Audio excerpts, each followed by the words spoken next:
the subprime market, encouraged by both lenders, intermediaries, and borrowers themselves, has resulted in a lot of people buying a lot of houses that they really didn't want to own or that they can't make payments on for once the normal payments were required. And the people, the institutions, in some cases the intermediaries, are going to suffer in various degrees.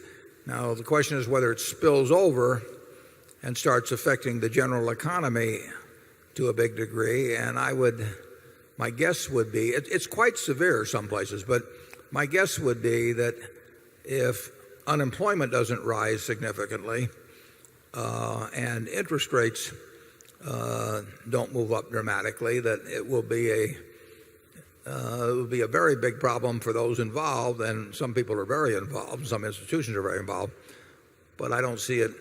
I think it's unlikely that factor alone triggers anything of a massive nature in the general economy.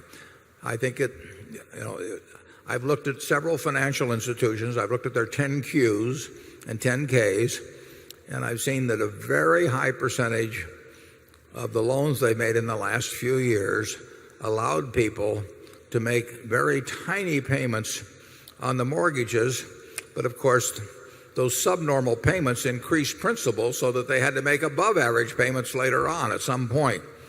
And I think that's dumb lending, and I think it's dumb borrowing, because somebody that can only make 20 or 30% of their normal mortgage payments the first year is very unlikely to be able to make 110% of their normal mortgage payments a few years later.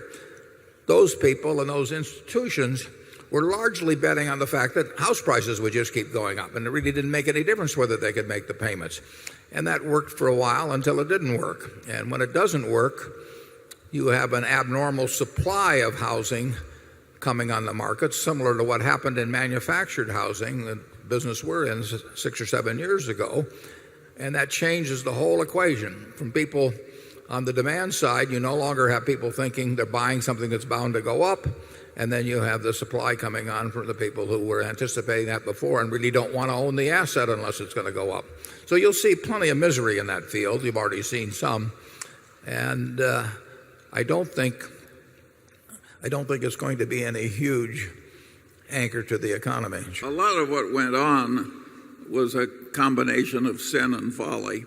And a lot of it happened because the accountants allowed the lending institutions to show profits on loans where nobody in his right mind would have showed any profit until the loan had matured into a better condition. And once again, if the accountants lay down on their basic job, why, huge excess and folly is going to come inevitably, and that happened here.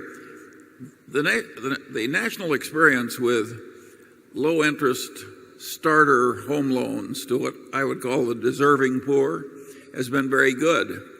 But the minute you pay a bunch of people high commissions to make loans to the undeserving poor or the overstretched rich, you can get loan losses that are staggering.